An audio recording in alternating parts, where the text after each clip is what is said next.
and welcome to the business of being a virtual assistant. I'm your host, Tiffany Parson, and you're watching and listening to episode number 222. All right, guys, let's get into this. I woke up this morning, and this is the topic that was on my heart, fresh in my mind, for whatever reason, to talk to you about. Rejection.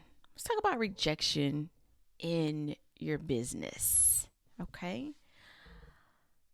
We can take it so personal when clients aren't ready. They may seem so interested in the discovery call. They have all these things they need us to do. But somehow or another, we send them the proposal, the rate for their project, and we don't hear from them anymore.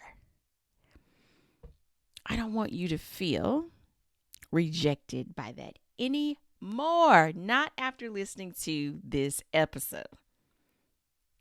Years ago, I used to do in-home art parties, and I would do the whole spiel, the presentation. It was kind of like Mary Kay, but for art. As a matter of fact, if you're watching the video, the artwork here on the wall is actually the art that I used to sell. And our whole thing was like, oh, this is canvas art. And it's not paper. Doesn't have a glass because the canvas has to breathe. So anyway, I had so much fun selling this artwork. And that was the very first time I'd ever done in-home presentations in front of strangers. Sometimes I would know the hostess. Sometimes I wouldn't even know the hostess at all. Maybe I met her at someone else's party and she wanted to have the party, and then it went on that way. And I met a lot of nice people. Had a lot of different good snacks back when I could eat all kinds of good stuff. Anyway, had lots of fun, enjoyed doing that. And I was thinking about the whole thing with rejection in your virtual assistant business and rejection and my experience in selling that. And I didn't feel rejected when people didn't want to buy art. It didn't bother me if they didn't want to buy it because I knew it was nice. I knew that it was quality. It was would add value to any room, office, whatever you were placing it in to add to your decor. I knew what I had. Now, when I used to sell jewelry, maybe 10 years after I did art parties, 10 years after I had stopped doing art parties, I did jewelry parties. And it wasn't the same. I like the jewelry, but I don't feel like I was able to translate the value of it to other people. I really liked the jewelry, but I also knew there were a lot of negatives behind it as well. There was a lot of maintenance behind it. Like if you didn't keep, this was costume jewelry, so if you didn't keep it in covered in bags, that it could turn. If you got it in water, it could turn. All these things. And I am just a person that's, I just do things with integrity. I can't help it. That's just how I operate. And knowing all these negatives, I think I'm positive, not I think. I know it affects how I presented the jewelry.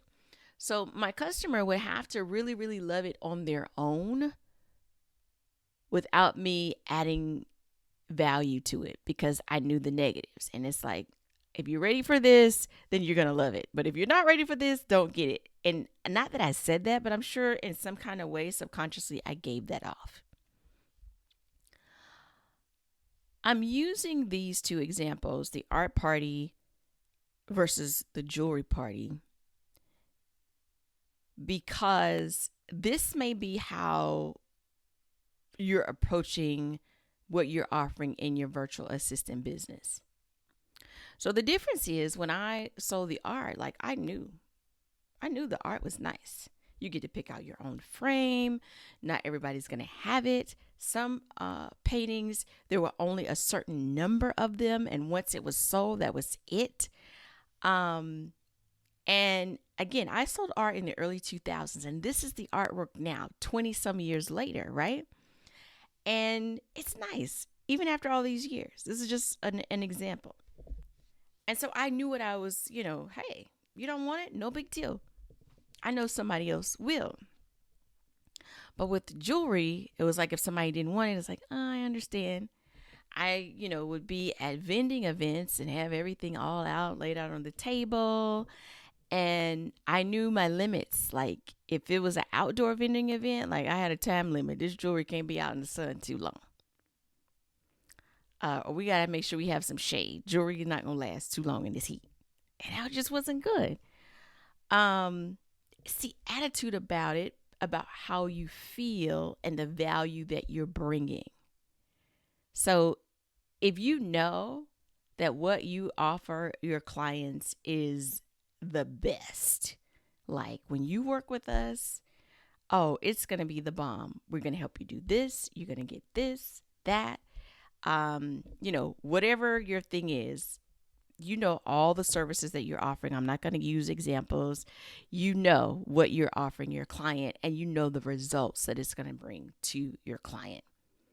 If your client is not a numbers person and you come alongside them and you're able to do their bookkeeping and knock it out the park for them and help them, sleep peacefully come tax time because all their books are in order, then you don't have a problem with the client that's like, oh, okay, well, we won't be able to do that right now, or that costs too much. You're like, oh, okay, whatever.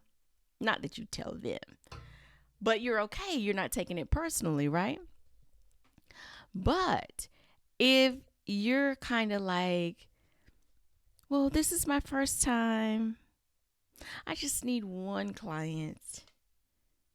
I got these bills I got to pay, and I offer this service, and people are gonna, the vibe that you give off, people feel that. Even if you're not saying anything, they see your lack of confidence in what you have to offer. And so that makes them unsure about what you're offering.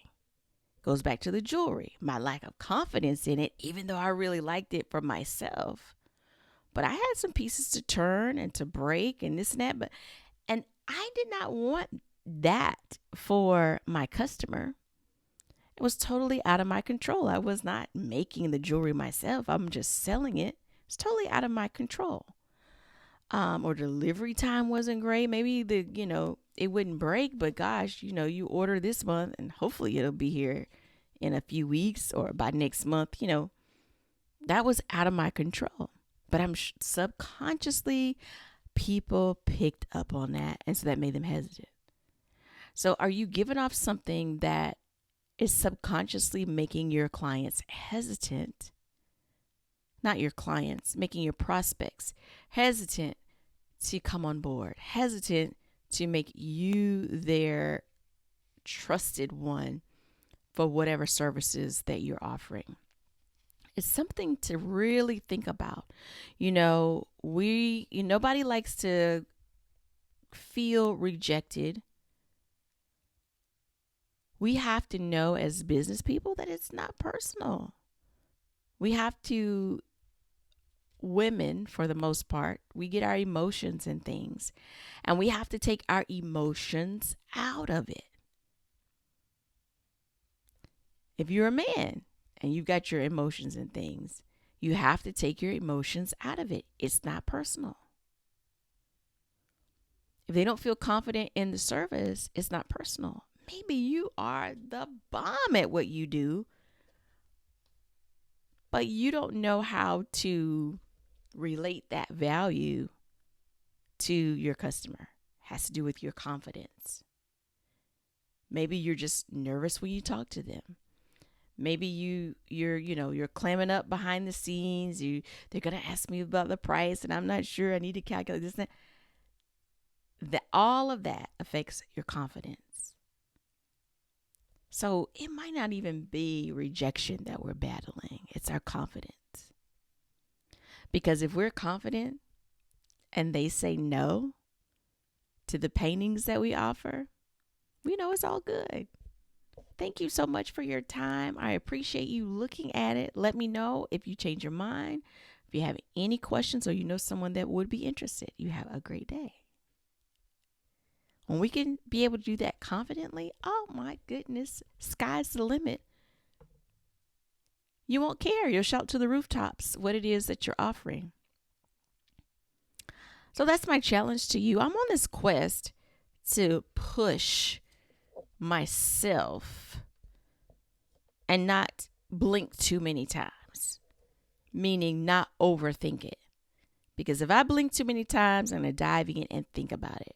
Just like this episode, the thought came to my mind, I need to talk about this, and got ready, headed up here, and here we are. So anyway, I hope this helps you. As a matter of fact, I know it helped you. I'm confident that this is going to help you. So I want to hear about it. Let me know in the comments if you are watching on YouTube, if you're on Facebook. I want to hear from you. And for whatever reason you're not on our email list, go ahead, get on that list. You want to text the numbers 33777, and the phrase is VA Start. That stands for Virtual Assistant Start. Altogether, VA Start. Thanks so much. I appreciate your time for taking it out to watch and to listen. You have a wonderful and fantastic day.